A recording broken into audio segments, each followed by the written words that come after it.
હવે આજનો નવો પીરિયડ શરૂ કરતા પહેલાં હું તમને ગઈકાલે જે વસ્તુ આપણે ભણ્યા હતા એમને એક વખત સમરાઇઝ કરાવી દઉં છું કે વાહક પદાર્થ છે એમના ઇલેક્ટ્રોન હંમેશા છૂટા હોય, તેમાંથી વિદ્યુત પસાર થઈ શકે. અવાહક છે એના ઇલેક્ટ્રોન જકડાયેલા હોય. અવાહક એટલે અધાતુ, વાહક એટલે ધાતુ. તો એની અંદરથી ઇલેક્ટ્રોન પસાર ન થાય, મતલબ વિદ્યુત પસાર ન થાય.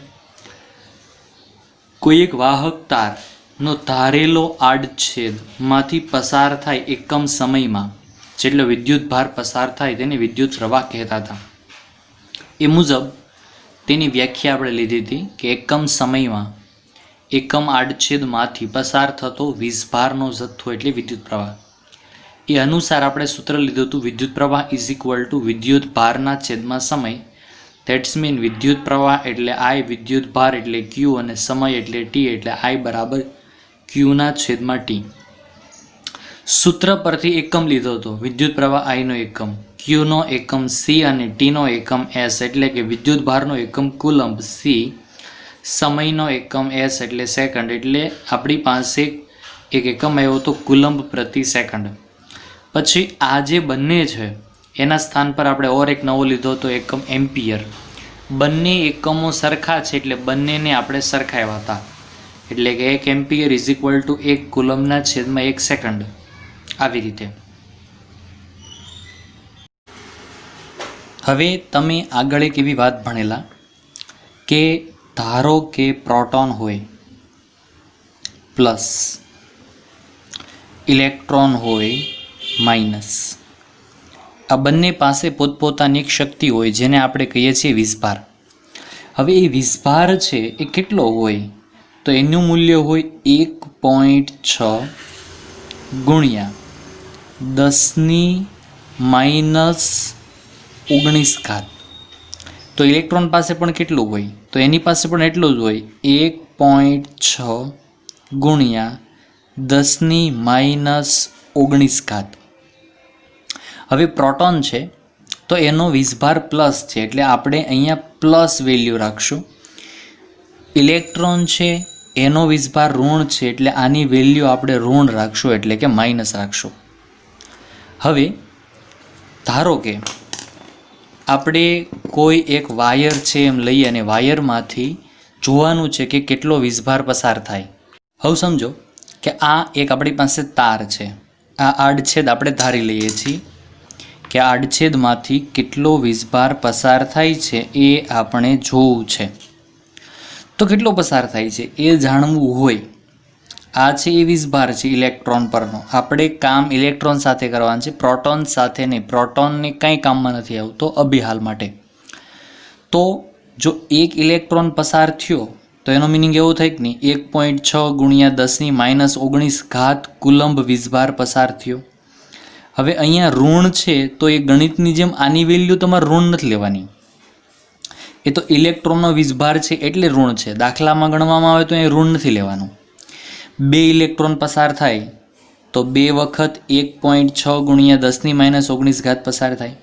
હવે આ જે એક ઇલેક્ટ્રોન પરની જે વેલ્યુ છે ને 1.6 ગુણ્યા 10⁻⁹ ઘાત, એને ઈ વડે દર્શાવાય છે. આમ ઈ. આ ઈ એનો મિનિંગ એવો થાય કે એક ઇલેક્ટ્રોન પરનો વીજભાર. તો એક ઇલેક્ટ્રોન પર કેટલો વીજભાર છે તો કે 1.6 ગુણ્યા 10⁻⁹ ઘાત કુલંબ. હવે એક ઇલેક્ટ્રોન પસાર થયો એટલે 1 ઈ પસાર થયો એટલે આટલી વેલ્યુ પસાર થઈ. 2 ઇલેક્ટ્રોન પસાર થયા એટલે 2 ઈ પસાર થયો. 2 ઈ એટલે કે 1.6 ગુણ્યા 10⁻⁹ ઘાત 2 વાર. 5 ઇલેક્ટ્રોન પસાર થયા તો 1.6 ગુણ્યા 10⁻⁹ ઘાત કુલંબ 5 વાર પસાર થયો. તો આપણે અહીંથી કુલ વીજભાર કેટલો પસાર થયો, વીજભાર કુલ ક્યુ, ક્યુ મતલબ આપણે વીજભાર કહીએ, એ જાણવું હોય તો આપણે શું કરવું પડે કે અહીંથી આને આપણે માપી ન શકીએ, આપણે ઇલેક્ટ્રોનને માપી લેવાના. આપણે અહીંયા હું લખું છું n. n મતલબ ઇલેક્ટ્રોનની સંખ્યા અને આ e. તો આમ ખબર પડી જાય આપણને આવી રીતે. જો ધારો કે એક ઇલેક્ટ્રોન પસાર થયો તો એકવાર વેલ્યુ પસાર થઈ. 2 ઇલેક્ટ્રોન પસાર થયા તો આટલું 2 વાર પસાર થયું. 3 ઇલેક્ટ્રોન પસાર થયા તો એટલું 3 વાર પસાર થયું, 4 ઇલેક્ટ્રોન પસાર થયા તો 4 વાર પસાર થયું. હું તમને એક ઉદાહરણ આપીને સમજાવું. ધારો કે આ એક હાઈવે છે અને આ ટોલ નાકું છે. હવે એક ટ્રકની અંદર 50 કિલોગ્રામ માલ હોય, એક ટ્રકની અંદર 50 કિલોગ્રામ, અને તમને અહીંયા બેસાડ્યા કે કુલ કેટલા કિલોગ્રામ માલ પસાર થાય છે એ તમારે ગણવાનું હોય. તો એક ટ્રક પસાર થાય એટલે 50, બીજો ટ્રક પસાર થયો એટલે 100, ત્રીજો ટ્રક પસાર થાય એટલે 150, ચોથો ટ્રક પસાર થાય એટલે 200, પાંચમો ટ્રક પસાર થાય એટલે 250 કિલોગ્રામ. તો એવી રીતે તમે શું કરશો, દરેકને નહીં માપો, તમે ખાલી ટ્રકની સંખ્યા ગણી લેશો. દરેક ટ્રકમાં જો 50 કિલોગ્રામ વજન હોય તો તમે ટ્રક ગુણ્યા 50 કરી નાખો એટલે આસાનીથી ખબર પડી જાય. ધારો કે 10 ટ્રક પસાર થયા તો 10 ગુણ્યા 50, 1000 ટ્રક પસાર થયા તો 1000 ગુણ્યા 50, 20 ટ્રક પસાર થઈ તો 20 ગુણ્યા 50. એવી રીતે આ જે ઈ છે ને એ દુનિયામાં અચળ રહેવાનો છે. ઈની વેલ્યુ છે 1.6 ગુણ્યા 10⁻⁻19. આ એન છે, એનનો મિનિંગ એવો થાય છે નંબર ઓફ ઇલેક્ટ્રોન, એટલે કે ઇલેક્ટ્રોનની સંખ્યા. અને આ જે છે ક્યુનો મિનિંગ થાય છે કુલ વિદ્યુત ભાર અથવા તો કુલ વીજભાર. આવી રીતે હવે આપણી પાસે એક નવું સૂત્ર એવું Q = Ne. આનો ઉપયોગ ક્યાં કરવો તો એ હું તમને કહું. તમને ખબર છે ગઈકાલે આપણે એક સૂત્ર મેળવ્યું હતું, વિદ્યુત પ્રવાહ I = Q/T. આવું સૂત્ર આવ્યું હતું. તો એમાં Q બરાબર શું થાય, Ne. તો Qની જગ્યા ઉપર હું Ne મૂકી શકું. તો સૂત્ર આમ બની શકે કે નહીં કે I = Ne/T. આવી રીતે. તો આ એક નવું સૂત્ર આવે. તો આના પરથી શું ખબર પડે, આ છે ને E એની વેલ્યુ ફિક્સ હોય કે 1.6 ગુણ્યા 10⁻⁻19 T, અર્થાત શું થાય, સમય. આ I મતલબ શું થાય, વિદ્યુત પ્રવાહ.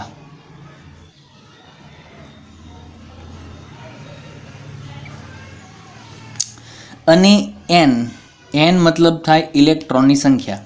તો એનો મિનિંગ શું થાય કે તમને જો આ 3 આપ્યું હોય અને વિદ્યુત પ્રવાહ શોધવાનું કહે તો આ સૂત્ર વાપરી શકો. આનાથી તમે n એટલે કે ઇલેક્ટ્રોનની સંખ્યા શોધી શકો. આનાથી તમે સમય પણ શોધી શકો. એટલે કોઈ પણ વસ્તુ છે આના વડે શોધી શકાય. પછી હું તમને બીજી ઓર એક વાત કહી દઉં કે ગઈકાલે આપણે એવું સમજ્યા હતા કે વિદ્યુત પ્રવાહનો એકમ છે એ એમ્પિયર. આવી રીતે એ મતલબ થાય છે એમ્પિયર. આના હજી બીજા 2 એકમ છે, નાના એકમ, મિલી એમ્પિયર અને માઇક્રો એમ્પિયર. તો મિલી મતલબ આગળ એમ લગાવવાનો, MA મિલી એમ્પિયર. માઇક્રો મતલબ આવી રીતે યુ લગાવવાનો અને માઇક્રો મ્યુ વચાય માઇક્રો એમ્પિયર. તો હું અહીંયા લખું છું કે આ એકમ છે એ મિલી એમ્પિયર, આ છે એ માઇક્રો એમ્પિયર. બીજી વાત કે આનો વચ્ચે સંબંધ શું, તો જો કે 10⁻³ એમ્પિયર થાય એટલે 1 મિલી એમ્પિયર થાય, અને 10⁻6 એમ્પિયર થાય એટલે 1 માઇક્રો એમ્પિયર થાય. તો બની શકે કે આ વળી ક્યાંથી આવ્યું 10⁻3? તો હું તમને સમજાવું. જો 1 હોય 1 એમ્પિયર, એના છેદમાં એના 1000 ભાગ કરવાના. 1 2 3 શૂન્ય છે, 1000 ભાગ કરો ને એટલે તમને 1 મિલી એમ્પિયર મળે. તો હું એને આમ લખી શકું કે નહીં, 1/10⁻³ 10⁻³ ને ઉપર લઈ લઉં તો 1 ગુણ્યા 10⁻3. તો 1ની કોઈ વેલ્યુ નથી એટલે ડાયરેક્ટ 10⁻3. આમ તો ટૂંકમાં આ આખી વસ્તુ છે એનો કહેવાનો મિનિંગ એવો છે કે 1 એમ્પિયર ના તમે 1000 ભાગ કરો ને એટલે તમને 1 મિલી એમ્પિયર મળે. હવે એને હું તમને ઓર શોર્ટમાં કહું કે 1 ampere is equal two 1000 milli ampere થાય. એવી જ રીતે માઇક્રો એમ્પિયર લેવું હોય તો 1 ampere is equal two 1, 2, 3, 4, 5, 6 micro ampere થાય. એટલે આપણે નહીં વાંચી શકીએ કે 1 એમ્પિયર એટલે 10 લાખ માઇક્રો એમ્પિયર. આપણે ગ્રામમાં નથી આવતું કે ભાઈ 1 કિલોગ્રામ બરાબર 1000 ગ્રામ. બસ એવી જ રીતે 1 એમ્પિયર એટલે 1000 મિલી એમ્પિયર, 1 એમ્પિયર એટલે 10 લાખ માઇક્રો એમ્પિયર. આવી રીતે એ ટેક્સ્ટબુકનો આપણને એક દાખલો આપ્યો છે કે વાહક તારમાંથી 1 એમ્પિયર વિદ્યુત પ્રવાહ એટલે વિદ્યુત પ્રવાહ I is equal two 1 ampere વહેવા માટે જરૂરી ઇલેક્ટ્રોનની સંખ્યા શોધો. ઇલેક્ટ્રોનની સંખ્યા એટલે કે n. એ કેવી રીતે મેં આગળ શીખવેલું છે. હવે તમને એમ કીધું છે કે 1 એમ્પિયર વિદ્યુત પ્રવાહ વહેતો હોય તો તમને ખબર છે કે વિદ્યુત ભાર છે ને એ પણ 1 કુલંબ જ વહ્યો હોય. અને જો 1 એમ્પિયર વિદ્યુત પ્રવાહ વહેતો હોય તો સેકન્ડ પણ હંમેશા 1 જ હોય. તો આપણે એ જોવાનું કે એવું તે કયું છે સૂત્ર કે જેમાં દરેક આવતા હોય અને n શોધી એકાતો હોય. તો એના માટે સ્ટેપ બાય સ્ટેપ લઈએ. જુઓ, એવું એક સૂત્ર છે કે વિદ્યુત પ્રવાહ I ઇઝ ઇક્વલ ટુ ક્યુના છેદમાં t. ક્યુ બરાબર n e થાય તો આમ થઈ શકે I બરાબર n ઇના છેદમાં t. હવે આપણે જોઈએ છે કોણ તો કે n ઇલેક્ટ્રોનની સંખ્યા. હવે તમે nને કરતાં બનાવો એટલે nને એકલો પાડવાનો હોય એટલે એના છેદમાં t છે તો એને તમે સામેની બાજુ મોકલવાનો હોય. e છે એની સામેની બાજુ મોકલવાનો હોય. જો તમે tને સામેની બાજુ મોકલો એટલે ગુણાકારમાં હોય, જેના ગુણાકારમાં છે ને સામેની બાજુ મોકલો એટલે છેદમાં એટલે ભાગાકારમાં હોય જાય. તો સૂત્ર આમ બની શકે કે n is equal two I ગુણ્યા t ના છેદમાં e. હવે તમે વેલ્યુ મૂકો I તો આઈની વેલ્યુ કેટલી છે 1 ગુણ્યા ટીની ટાઈમ ટીની વેલ્યુ કેટલી છે 1 e. હવે ઈની વેલ્યુ છે એ હંમેશા સર્વમાન્ય દુનિયામાં તય થયેલી છે કે e ઇઝ ઇક્વલ ટુ 1.6 ગુણ્યા 10⁻⁹ ઘાત. તો આપણે અહીંયા ઈના સ્થાન પર છેદમાં મૂકવાની 1.6 ગુણ્યા 10⁻⁹ ઘાત. હવે જુઓ કે 1 ગુણ્યા 1 એટલે 1 જ થવાનું તો આમ થશે 1/1.6 ગુણ્યા 10⁻⁹ ઘાત. 10⁻⁹ ઘાત છે ને તમે અંશમાં મોકલો એટલે એ પ્લસમાં ફરી જશે તો આમ થઈ જશે. અને અહીંથી તમે પોઈન્ટને દૂર કરો એટલે અંશમાં 0 લાગે એટલે 10 થઈ જાય તો 10/16 ગુણ્યા 10⁻⁹ ઘાત. તમે 10/16 કરો એટલે જવાબ એવો આવે 0.625 ઇન્ટુ 10⁻19 એટલે કે 10⁻19 ઘાત. તમે પોઈન્ટને એક સ્ટેપ પાછળ ખસેડો એટલે ઘાત પણ પાછી ખસે એટલે આમ આવે 6.25 ગુણ્યા 10⁻18 ઘાત ઇલેક્ટ્રોન. આવી રીતે ગણતરી શક્ય બને. હવે એક નવો ટોપિક આવે છે વિદ્યુત સ્થિતિમાન. હું હેડિંગ આપું છું એમને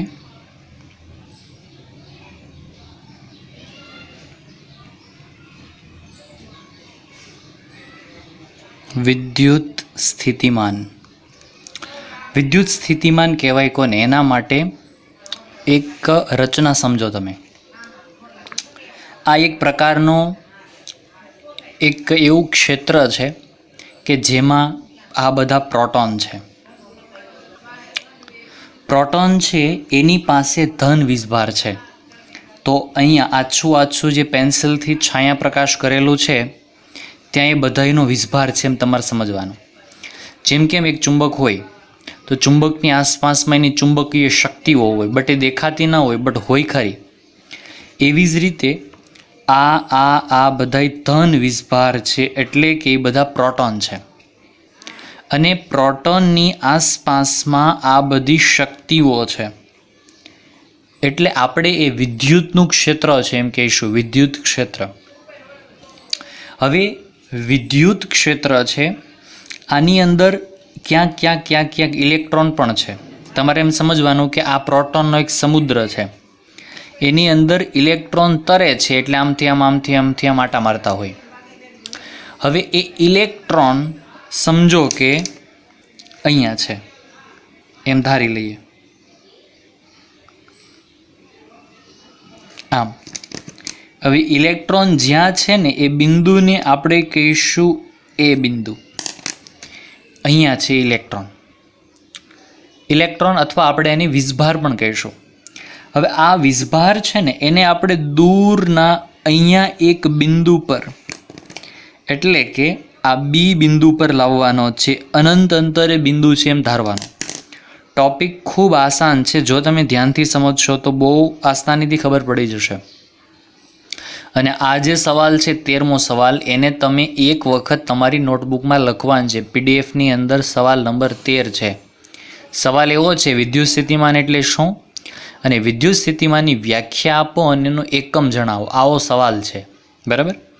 હવે જુઓ, આ એક વીજભાર છે ને એટલે ઇલેક્ટ્રોન છે, એને આપણે અહીંથી અહીંયા લાવવાનું છે. આપણે એને ઇલેક્ટ્રોન નહીં કહીશું, એને વીજભાર કહીશું, કેમ કે આપણે આખા ચેપ્ટરમાં કામ માત્ર વીજભાર પર કરવાનું છે.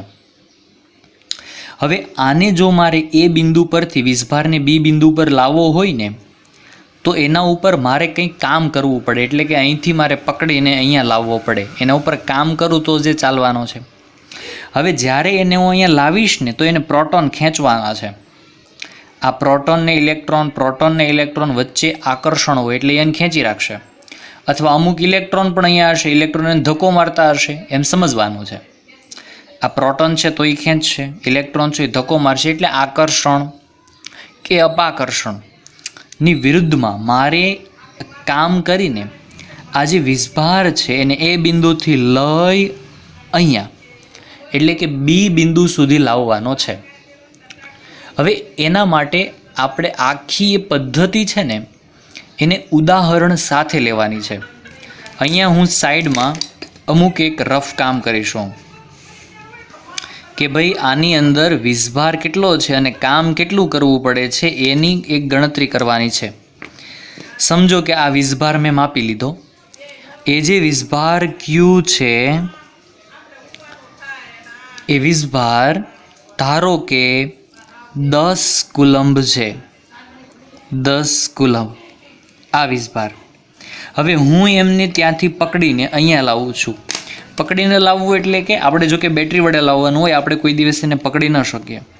એટલે આ વીજભારને મેં બળ કર્યું, એટલે કે એના ઉપર બેટરી વડે કામ કર્યું અને ત્યાંથી એમને ગતિ કરાવી અને આ ભાગ એટલે કે બીજો બિંદુ અનંત અંતરે આવેલું બી બિંદુ સુધી લાવ્યો. તો એ બિંદુથી બી બિંદુ સુધી લાવ્યો ત્યારે કરવું પડતું કાર્ય થઈ ગયું 50 જૂલ. જ્યારે હું 10 કુલંબને લાવ્યો તો કામ 50 જૂલ કરવું પડ્યું. તો 1 કુલંબના ભાગમાં કેટલું આવ્યું હોય, તો જો 1 કુલંબના ભાગમાં કેટલું આવ્યું હોય એ જો આપણે જાણવું હોય તો આપણે 50/10 કરવા પડે. તો અહીંથી 0 જતા રહે એટલે જવાબ મળે 5. તો આ જે 5 જવાબ મળ્યો ને એ 5 છે વિદ્યુત સ્થિતિમાન. તો વિદ્યુત સ્થિતિમાન કોને કહેવાશે? તો સમજો, આ બિંદુ પરથી આ બિંદુ પર લાવવા માટે વિદ્યુત ભારને લાવવા માટે કરવા પડતા કાર્યને. હવે આને ઓર એક સહેલી ભાષામાં સમજીએ કે મને આ વિદ્યુત સ્થિતિમાન મળ્યું. તો વિદ્યુત સ્થિતિમાન ક્યારે મળ્યું, શું કર્યું તો મળ્યું? તો કે મેં 50 એટલે કે કાર્ય અને ક્યુ એટલે કે કુલંબ બેનો ભાગાકાર કર્યો ને ત્યારે મળ્યું. હવે સમજો, તો આપણી પાસે સૂત્ર આમ બની શકે કે નહીં કે વિદ્યુત સ્થિતિમાન ઇઝ ઇક્વલ ટુ કરવું પડતું કાર્ય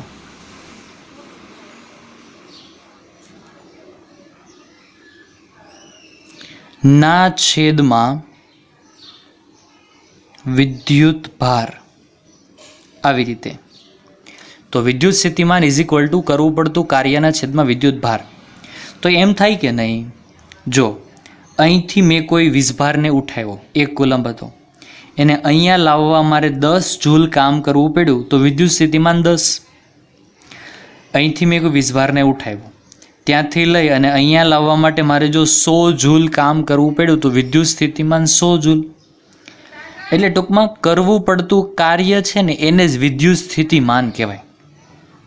ઓબ્વિયસલી આમાં કેવું થાય કે ધારો કે અહીંથી એ બિંદુ પરથી મેં કોઈ વીજભારને ઉઠાવ્યો અને હું એને અહીંયા સુધી લાવ્યો, તો ત્યાં સુધીમાં જો મારે કરવું પડતું કાર્ય 50 જૂલ થાય ને, તો એ 50 જૂલ આની અંદર સ્થિતિ ઉર્જા રૂપે સંગ્રહાય. બરાબર? તો એ જે સ્થિતિ ઉર્જા છે એ જ વિદ્યુત સ્થિતિમાન, અથવા કરવું પડતું કામ છે એ જ વિદ્યુત સ્થિતિમાન. તો આપણે એમ કહી શકીએ કે અહીંથી મેં 1 કુલંબ લઈ અને અહીંયા લાવ્યો અને જો 500 જૂલ કામ કરવું પડ્યું, તો વિદ્યુત સ્થિતિમાન 500 જૂલ. હવે આમાં કેવું હતું, જો મેં 10 જૂલને ઉઠાવ્યા, અહીંથી 10 જૂલને ઉઠાવ્યા અને અહીંયા લાવતા 50 જૂલ કામ કરવું પડ્યું.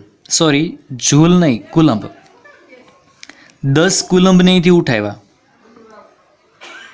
એ બિંદુ પરથી હું બી બિંદુ પર લાવ્યો. કરવું પડતું કાર્ય 50 થાય, તો 10 માટે જો 50 કામ કરવું પડ્યું હોય, તો 1 માટે કેટલું કામ કરવું પડ્યું હોય? 5 જૂલ. બસ આટલી સાદી વ્યવસ્થા છે આ. ટૂંકમાં અહીંથી લઈને અહીંયા લાવવા માટે કરવું પડતું કાર્ય એને કહેવામાં આવે છે વિદ્યુત સ્થિતિમાન. હવે વિદ્યુત સ્થિતિમાન છે ને એને આપણે એકમના ફોર્મમાં લખીએ. જો વિદ્યુત સ્થિતિમાન એટલે કે એને કહેવાય વી. આ ઇઝ ઇક્વલ ટુ ના ઇઝ ઇક્વલ ટુ કરવું પડતું કાર્ય એટલે ડબલ્યુ અને વિદ્યુત ભાર તો વિદ્યુત ભાર એટલે ક્યુ, કરવું પડતું કાર્ય એટલે ડબલ્યુ અને વિદ્યુત સ્થિતિમાન એટલે વી. તો હવે અહીંયા નવું કોણ આવેલું છે? તો અહીંયા નવું આવેલો છે વિદ્યુત સ્થિતિમાન વી. મતલબ જન્મ થયો વી, નિર્માણ થયું વીનું, સર્જન થયું વીનું, વિદ્યુત સ્થિતિમાનનું. તો વિદ્યુત સ્થિતિમાન કોના વડે સર્જન થયું? તો કે એક આ ડબલ્યુ એટલે કે કરવા પડતા કાર્ય અને વિદ્યુત ભાર ક્યુ. તો હવે છે ને આપણી પાસે વિદ્યુત સ્થિતિમાન વીનો એકમ નથી. જો કાર્યનો એકમ છે જૂલ, વિદ્યુત ભાર એટલે કે વિદ્યુતીય ભાર કે વીજભારનો એકમ છે કુલંબ. તો અહીંયા આપણી પાસે વિદ્યુત સ્થિતિમાન વી નો એકમ છે નહીં. તો સીધી સાદી વાત કે આ બેના એકમ યાનો એકમ. તો જો કાર્ય છે એનો એકમ શું છે? જૂલ. વિદ્યુત ભાર છે એનો એકમ શું છે? કુલંબ. તો વિદ્યુત સ્થિતિમાન વી છે એનો એકમ શું થાય? તો કે આને બેના એકમ યાનો એકમ. તો એનો એકમ થાય જૂલના છેદમાં કુલંબ એટલે જૂલ પ્રતિ કુલંબ. આ થઈ ગયું. હવે બીજી વાત લઈએ. તો આને અંશછેદવાળો એકમ છે. ધારો કે આને અંશછેદવાળો એકમ ના ગમ્યો, તો આપણે હજી એક વિદ્યુત સ્થિતિમાન વીનો એક ઓર આપણે એકમ આપીશું વોલ્ટ વી. તો આનો એકમ પણ વી થાય, પણ આને વાંચવામાં આવે છે વોલ્ટ, VOLT, બટ એની સંજ્ઞા તો વી જ રહેશે. તો વિદ્યુત સ્થિતિમાનના બે એકમ થઈ ગયા, એક જૂલ પ્રતિ કુલંબ અને બીજું વોલ્ટ. તો બે એકમ છે તો આપણે બેને સરખાવી શકીએ.